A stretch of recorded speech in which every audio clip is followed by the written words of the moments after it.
dernière ligne droite pour la COP21. À Paris, les négociations autour d'un accord pour lutter contre le changement climatique mondial sont à une phase critique.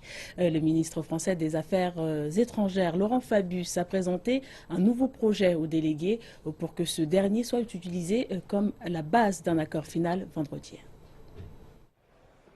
Une semaine et demie de discussions ont produit une version allégée mais encore floue d'un accord. Les négociateurs de 195 pays sont principalement divisés sur l'importance à donner à la réduction de la hausse des températures mondiales.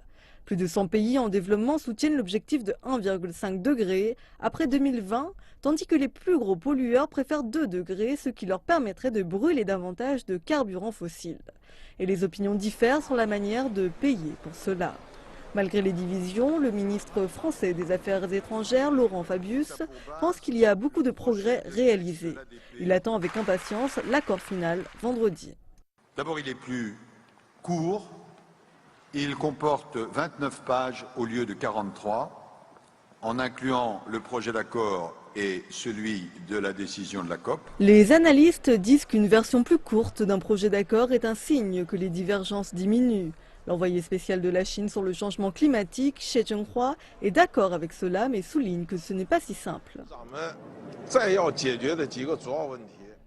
Il y a 3 problèmes au niveau ministériel qui doivent être résolus. Il y a la divergence, le capital et la force de travail.